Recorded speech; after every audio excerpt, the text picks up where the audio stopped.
In addition to the books that I write, I also run a blog, www.shawnsjames.blogspot.com.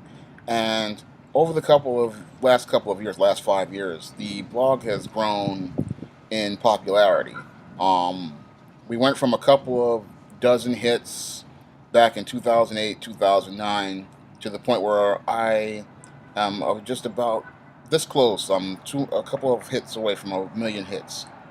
Um, and with popularity comes, it comes a lot of haters. And most recently, I had to deal with this cyber stalker. And lately, I've had to deal with, and I had to shut the blog down for about a day or two because the guy was just insane. Just kept coming back, and then he came to my Facebook page looking to start something, and then I just immediately shut it down. I mean, I blocked the guy, and then I shut the page down, locked out the comment section, and and then I just decided, okay, I will open it up because there was an article on there that was helping a lot of men in general with this who grew up in single mother households. Because I had this blog that I wrote called Ways Single Mothers Destroy Their Sons, and I decided, okay, I'll open up that comment section back up for those guys because I really want to see men do better in life, and I want them to understand that they are not alone, and that there are things that they are really missing because they didn't have their father in their life. And that's the only reason why I reopened my comments section. Otherwise, I was going to keep it closed because of these haters and these stalkers and these crazy people who, when they read something, they cannot just read it and take it and move on. And what I'm running into was a lot of dysfunctional, butthurt individuals who, I mean, it's just like on YouTube. You run into these people, they hear a different view, especially a lot of black people. They hear a different view of things from their narrow experiences. And the first thing they do is they get offended. Instead of saying, look, perspective, let me take that from another perspective and get some understanding from it. What they do is they start coming at you with ad hominem attacks, shaming tactics, personal insults, stuff like that. Or some of them, they're so cowardly, they go to another message board or they go to another forum to take pot shots at you. And what they don't know is that I can follow them because I always look at my stats to see which articles are more popular than others, so that I have a consensus of what to write about. But this is what I've had to deal with over the last, I'd say, about a couple months, and even last year. Last year was like people would just say things, and then they would go their merry way. They would come with their ad hominem attacks and their shaming tactics, and I would counter them at each point with facts and logic. Because a lot of times, there were blogs like the one I did about the way single mothers destroy their sons. They couldn't refute any of the arguments in that blog, or the one I did about why men avoid single mothers. Another blog they couldn't refute. And the irony was that for all of their ad hominem attacks and shaming tactics, they were proving every point that I made in the blog to be true. And that was the whole irony of it. I mean, if you would read the whole comment section of these comments in this section, every point that I made, they were actually proving to be right with their ad hominem attacks, their shaming tactics, their head games, and other, things like their paradox traps. It was all. And then we had some manginas coming in trying to get points, and they would prove everything that I said right in the argument. And it was just sad to watch. And what I have now is, I think it's a black woman, really. I don't know if it is, but I think this is a black woman. And she comes to my page looking for trouble, just again and again and again, is really jealous of the fact that I can write well, and lately trying to do deconstruct things, saying, "Oh, it's being written too long," and all this stuff. Everybody else reads the articles, they get the information, and then they move on with their life. This person wants to be a wannabe English teacher, and really, they really want to be an English because they feel they're jealous of the skills that I have as an author, as a blogger, and as a professional writer. Because I've been writing for over 20 years, and I've been writing since I was 9 years old, but professionally, I've been doing this for 20 years. So I must know what I'm doing if I can get over a million readers over the last 5 years. I must know what I'm doing, and I've had over the last couple months, I've had 5,000, 6,000 hit days, and lately that's what I've been having, 6,000 hit days, and I started with to have those type of days, you don't get that by writing content, and you don't get links from people linking to your site all over the world, because I get people from Russia, um, the UK. I get a lot of people from the UK linking to my articles. I get a lot of people, India, they link to my articles a lot. Even people in the Middle East link to the articles I write. Canada, I get people all over the world reading my stuff. Australia, I must know what I'm doing if I'm getting this large an audience. And for somebody who's a wannabe English teacher talking about grammar and punctuation and all this stuff, little things to try to nitpick and minimize, try because they don't like the content or the message that I'm representing. And this is what you get from people, jealous people. Jealous people look for little things to come at you with because they want to devalue your mission and your message, and they want to make it into something because they feel inadequate about what you're writing about. And this is what I run into from whoever this is, and I really do believe it's a black woman. And because every time I come on and I do a blog about black women dating white men, or I do something about Halle Berry, because I've done several blogs about Halle Berry to make a point about single mothers and the impact the single mother has, and the ratchet behavior. Because a lot of the stuff she was pulling was just like the single mothers here in the South Bronx were pulling. I wanted men to understand how these tactics work, so they can have a strategy on how to deal with them and how to counter them. And I really wanted to show, with the last couple of Halle Berry Baby Mama blogs, because it's like a series, the Halle Berry Baby Mama drama. And what I wanted to show people was how ratchet these chicks are. And the thing is that she wants to think about interracial. It's not like they want to turn it into an interracial dating argument. And it's not an interracial dating argument. The point is that when you're dealing with a baby mama, men need to have strategies on how to deal with them. And the last couple of blogs, I really wanted, and after I talked about part of those, I really wanted to show how illogical her attempts to go into the white supremacist court system and expect the courts to side with her. When has the court sided with a white man? With a black woman against a white man? And that was the last blog I did on Halle Berry and baby mamas. Because I really wanted to show how ridiculous it is for you to think that you're going to go into a white supremacist court system against a white man and expect a court system made by white men to side with a black woman against a white man. It's just not going to happen. And this is what I've run into. I run into a lot of haters lately, and the one that irked me the most, this is the most recent one.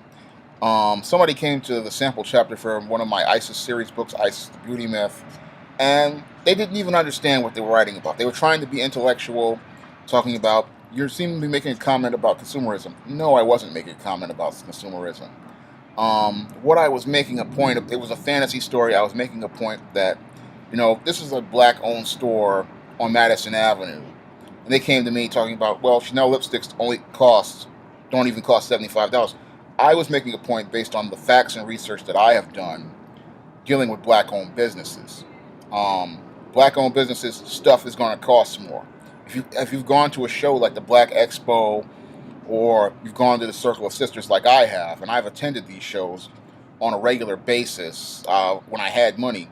When I was laid off in 2008, even when I lost my job in 2008, I still made an effort to go to these shows and participate in group economics. I remember I bought some red velvet cupcakes, and they cost me I think about $7-8 or something like that. When you buy black products, they cost more. And in a black-owned store on Madison Avenue, it's going to cost more. It's going to cost you $75 for a lipstick if it's supposed to be high-end. Now, I've shopped high-end. I've shopped in places like Brooks Brothers and Orvis and Bloomingdale's, and I know how much this stuff costs. So this little hater was coming here trying to trying to play games with me, trying to show that they were so smart. They didn't even know that I already have done this. Um, because yeah, I have done this. I have gone out shopping. I have bought Brooks Brothers shirts. I have bought Charles Turwitz shirts. I know these designers. I know them like the back of my hand, and I know how much these things cost. And I know I've looked in these catalogs because they send me these catalogs in the mail, and I use these catalogs as part of my research. I use them as part of my research on not only the ISIS series book. I use it on the other book called on another TV series that I designed called All About Nikki. And on that book, says screenplays, which was very popular. I go into how much Chanel and all this stuff costs. So you know that a black designer or a black-owned business that it would be on Madison Avenue, the prices are going to be crazy, and the prices are going to be high. I mean, talking about Chanel lipstick. Again, talking about Chanel lipstick. We're not talking about white business. In black-owned business, stuff costs more, and the reason why it costs more is because their rent costs are higher, so their production cost is higher, and your audience is very limited. So I've been places, so I know how much stuff costs. And when you're dealing with black-owned business, it's a whole different game. And I deal with black-owned business on a regular basis, so I know what I'm talking about. So when people come to me and say, "Oh, you don't," so when you get haters like this, it's easy to deconstruct them because they don't know what they're talking about. They're trying to play smart, but they don't even know what being smart is. They don't even know half the stuff that I know. I mean, I've been a writer for, again, 20 years, and one of the things I learned as a writer is that you have to do your research, and I've done my research on that point right there. And what I was trying to make the point was this is about in the beauty myth was about this is a black-owned business. It's on Madison Avenue, and they go there to support the black-owned business. Yeah, it costs a lot of money, but still, I'll have to support black-owned business. And one of the things that I try to do in all my stories is I try to put a group economic component in there because you need to understand the importance of shopping with your own people. And if you don't value your own people to go to your own people, even if you don't like them, you still have to support them. And that was the point I was trying to make in the beauty myth with the first chapter. It's like, yeah, you don't like, yeah, this place is a little overpriced, but still, you still need to support your own people. And the fact that there was a black-owned store on Madison Avenue, I was trying to make a point that this is a powerful statement. I mean, I have shopped on Madison Avenue, and you don't see no black-owned stores. You don't see a black business. So that goes over the Negro's head, or whoever this is head. That when you go down Madison Avenue, and I've walked down Madison Avenue with my sister when we go shopping, or when I go out by myself shopping. You go down Madison Avenue, where the black-owned stores? Think about that. The fact that I put a black-owned store on Madison Avenue is a powerful statement. It says how much I care about black people and how much I value the image of black people. To say that our stuff is that valuable to be on Madison Avenue with other businesses, that's a statement right there. I mean, that goes over the Negro's head because they don't have a value in and of themselves.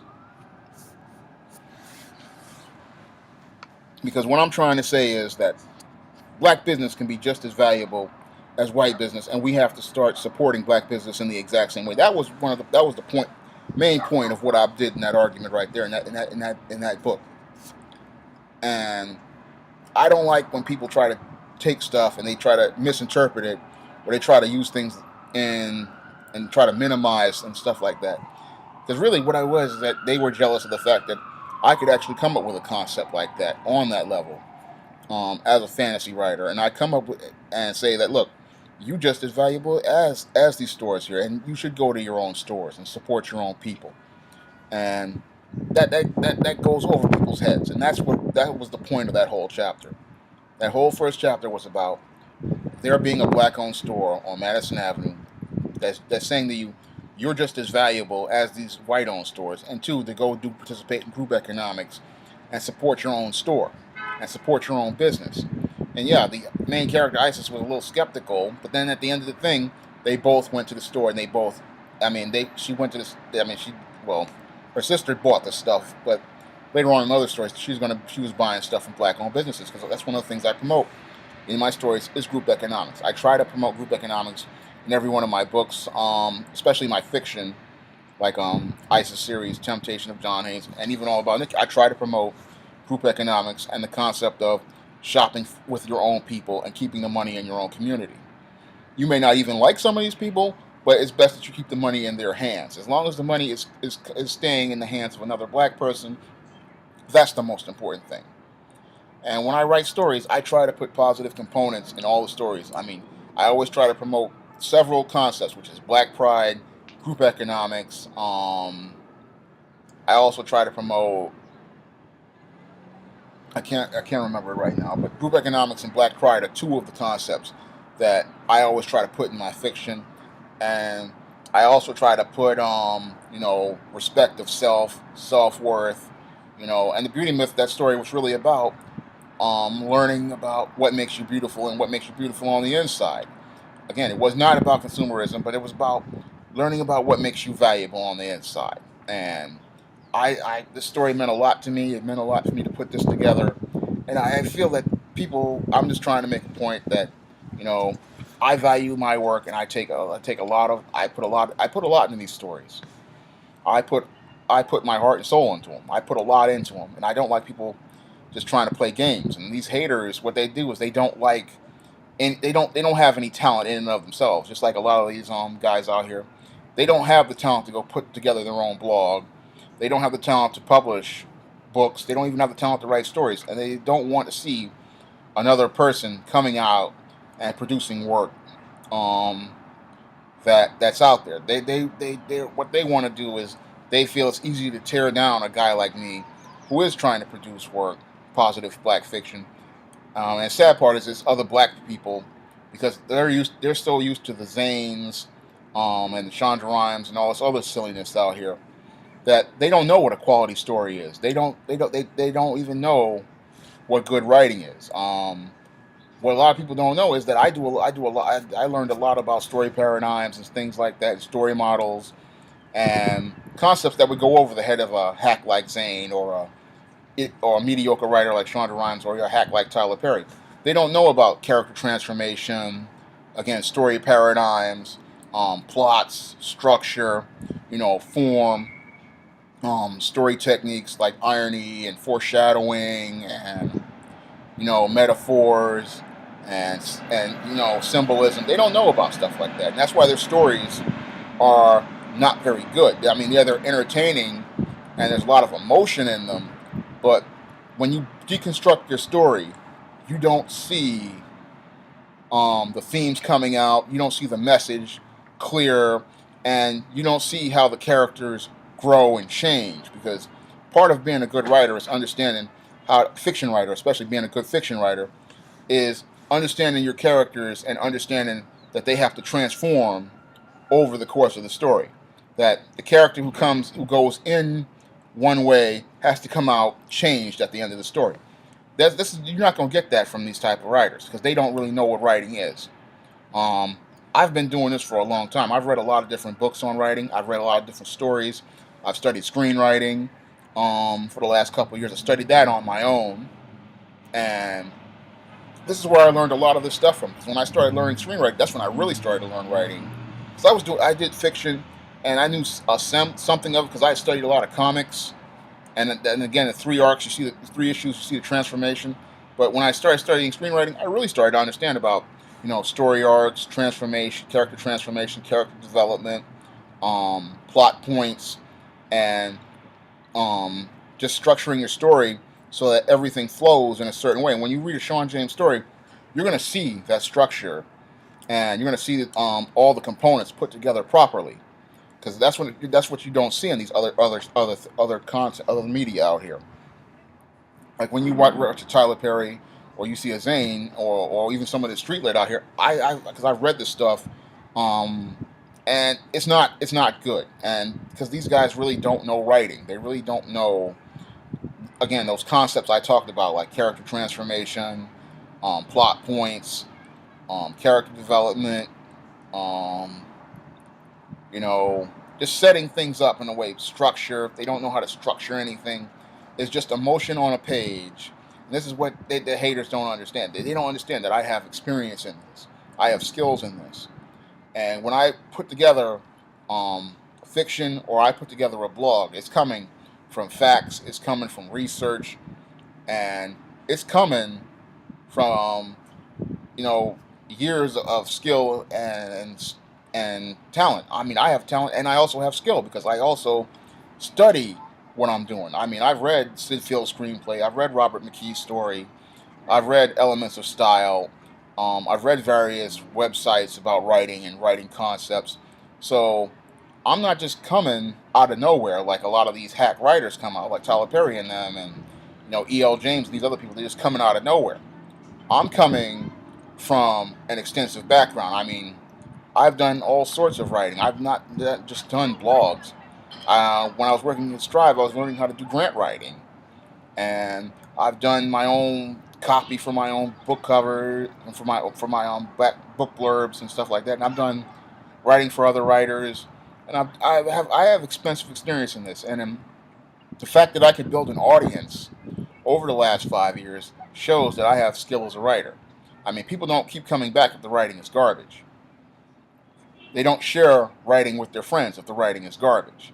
I mean, people see an article on Yahoo every day and they just pass it by, but they keep coming back to mine. They Google mine. I've seen Shawn James' blog in my Google search, in the Google searches when I look at the stats. I've seen people say, I'm looking for that blog that Shawn James wrote about the single men avoiding single mothers. I'm looking for that blog Shawn James wrote about why 70% of black women are single. I'm looking for that blog Shawn James wrote um, about, it was one of them, I can't remember it just now, um, why black women will be single for the rest of their lives. I'm looking for that blog he wrote about the comic book industry, because I get a lot of comic fans, because I talk about that industry too, and they go looking for those articles because the information is rock solid. They go looking for those information because it's very clear, and I put my points out very clearly and very succinctly for the reader to understand very easily. I try to break information down so that you can understand it. Like just recently, I did a blog about Archie Comics last week about simping and tricking in Archie Comics. That blog got over 100 and I think 140 hits, I think, and that was over 2 days. And that was a statement to the quality. I only promoted that blog on Twitter and Facebook, and I've had blogs where I do that. They'll be big hits, and then later on they'll even get bigger because people will find them again and again and again, and they'll share them with their friends. And I've had blogs to go thousands of hits, and they'll look for like. There's another blog that I did um, about Brooks Brothers where I talked about why I had to stop shopping there because they changed their sizing. That blog got thousands of hits. Again, if you're a good blogger, you're going to get readers. You're going to get, and again, they come. The haters are going to come, but I've learned to shake them off and laugh at them and make fun of them. But sometimes you just got to check people because their jealousy pretty much shows in the comments that they leave and in the personal attacks. And sometimes you just got to check them. Um, and this is what I have to do because this is like I said, if you don't, in another video I said about Michael Brown, is if you don't set a boundary, people will continue to disrespect you. And what I try to do is I try to put that line in the sand. This is one of the things I do with my men's issues blogs. I tell other men, you have to set that boundary. You have to put that line in the sand and let people know, look, this isn't going to go. This is why I delete comments, and this is why I had to literally shut down the comment section for a while because I'm not going to put up with garbage on my site. I'm not going to put up with drama. I'm not going to put up with nonsense. This is not naturally moi. This is not one of those other, Negro ghetto websites where people are just going into ad hominem attacks, using profanity, and making all sorts of personal. I don't put up with that stuff. And my readers one of my readers asked me not go into that type of stuff. And then I honor my audience, I respect my audience, and they don't want that see that type of stuff. They don't want to see that type of ignorance. Because they come here for information, and then they leave. And that's the way it is. And when they come to my site, they know that they're going to get quality content, because people have told me this content is real quality. The writing is really solid, and they're and they just take the information, they go to their site, or they use it in their own personal lives, and they move on. But you get these haters, they see your information, because a lot of times I really think, again, this is a black woman or somebody from a single mother household. They see this information. They don't like what they're hearing because it doesn't. They can't agree with it. They don't like what they're hearing, so they're gonna come. When they see that their ad hominem attacks and their shaming tactics don't work, they start going escalating their behavior. But I don't put up with that mess. I don't put up with garbage like that, and I can't stand. Like I said, people gonna hate. They're gonna be jealous. But if something in a blog is hurting your feelings, if some written words in a blog are hurting your feelings, there's something wrong with you. I mean, if something hurts your feelings that badly, then maybe you need to take a look on the inside of yourself and see what's wrong with you. Because what somebody writes, I've read blogs that were utterly offensive, and I've read stuff like Maddox, who's no joke. I've read Randy Milholland's Something Positive, another. If you can't, I mean, these are stripped. Something Positive is a strip. Yeah, you're going to get offended, but whatever. If it's offending you, there's something wrong with you. Because I've read that strip and I've laughed at stuff that people would consider super offensive. I've read Maddox's web page. He's no joke either. I mean, it's his opinion. It's his web page. I've learned to respect. And the thing is that I see his stuff and I just take it. It's like, okay, he's making that point. He makes that point. And who else? There was the HBI website. I used to look at them back in 2004, 2005. That was like I can't say that they're feminists, but they're very pro-woman and they're about female empowerment. I've read their site also. A lot of strong opinions on there. Just read the content and I took it and I moved on. But with a lot of black people, especially from these single mother households, they can't seem to take information presented to them and try to use it to help themselves. Because it's just sad to see people like this. So again, I'll give you an example of some information that I originally thought was offensive. I mean, when I read the HBI site about the nice guys, because a lot of people kept saying I was nice, and I said, "Oh, I'm gonna look at this nice guys thing," and that's what started me doing research on nice guys. And they made some points, and I just took it and said, "Okay, you're making some points about nice guys." And originally, I thought, "Okay, this might be a little offensive," but then I looked at it, and then I looked at this movie called The Last American Virgin, and I started seeing the nice guy behavior in that movie because of the information they gave me, and I said, I actually learned something here. Because after I watched after reading their article, and then I saw because I bought The Last American Virgin on DVD, and I saw that movie again. Because originally I thought that this guy that she had did him wrong, but when I looked at the movie again, and after I read the article, I started to see all the stupid things he did that caused him to screw up with this female. And that led to me, after all that research on nice guys, I read more books on it and more articles on it. And then I read about simp and trick paradigm and simping and tricking, and all that came out of that. That's what all came out of that, and that's what led to me doing the books on the simp trilogy, and all came from all that from that one article. That's where I learned all that stuff from, because instead of being offended, I took the information that was given to me and I applied the knowledge from it. I took that information that people would think is negative and offensive, and I turned it into a positive. Because when people present information on these blogs and on these websites, they're presenting you with a different viewpoint. And what I've learned over the last 20 years is that sometimes you got to listen to the other side, because that side's going to give you perspective, and especially when you're doing things like fiction writing. And what I do, I use a lot of revolving first-person perspective so that the reader can see these different perspectives and come to a consensus about the action that's transpiring around them. Because when you see different viewpoints about what's going on, it gives you a clearer understanding of what's going on, and then you get a perspective on things. And then when I listen to other viewpoints and other content out there,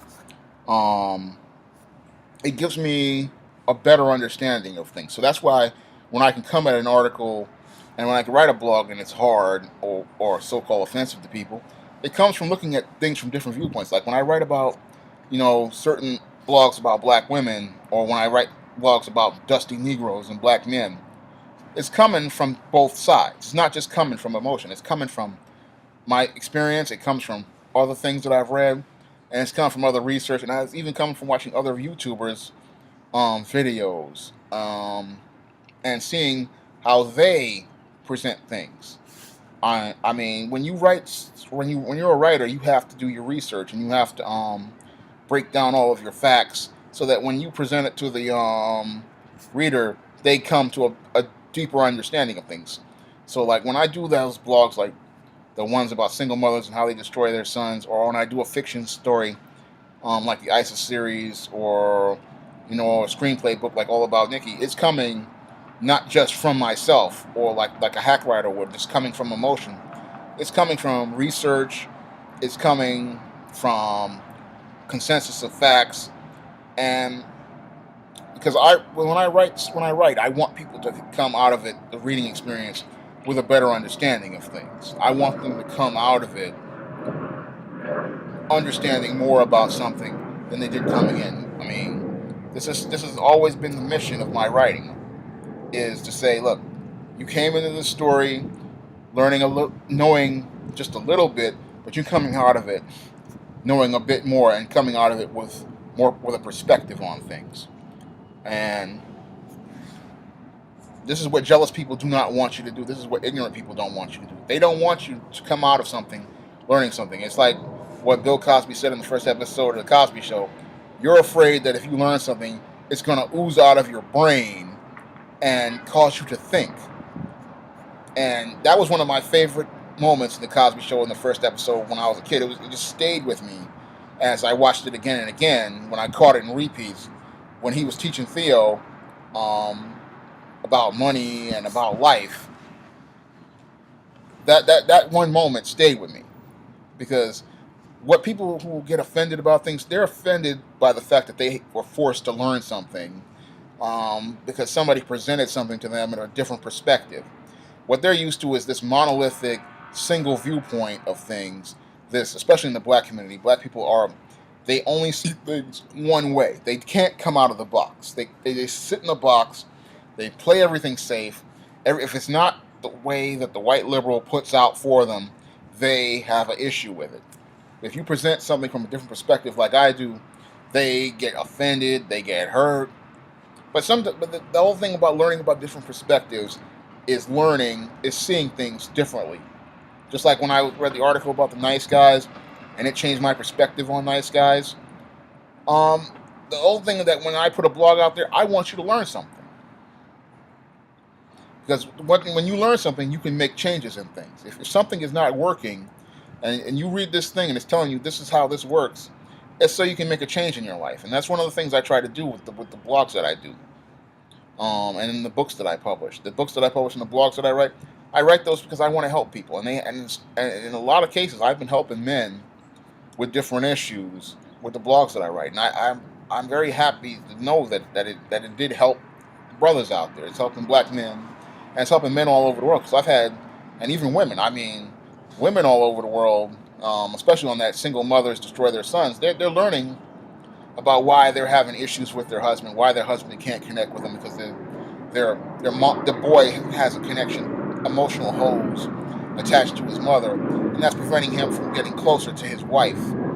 And I learned all that from research, and I learned all this stuff not from just reading different things, and it coming to this perspective. And I try to share that information with people so they can make changes in their life, and that's what I'm trying to do. But you run into these haters, you run into these jealous people who have no talent, who have no skill, and do not want to, and want to keep you from reaching your next level and trying to meet your goals. And what they want to do is they want to get in your way. And this is what I'm trying to do with this video, is trying to make a point that I'm not going to let these people get in my way, and I'm going to keep trying to keep pushing out there and trying to help people with my blogs and with my fiction, because my mission is to create not only positive stories about the African American experience, but to try to help people improve their quality of life. And that's one of the things I try to do with the blog, and that's one of the things I try to do in life by itself. I know this video has gone on long, but this is a subject that means a lot to me. My writing means a lot to me. It means a lot to my readers, and I try to create content that helps people not hurts them. And I'm not going to let some jealous wannabe English teacher try to hate on my game and try to throw salt on my game. I'm going to come out here with the very best, and I'm going to continue to come out here with the very best. That's all I have to say for this video. Comment, rate, and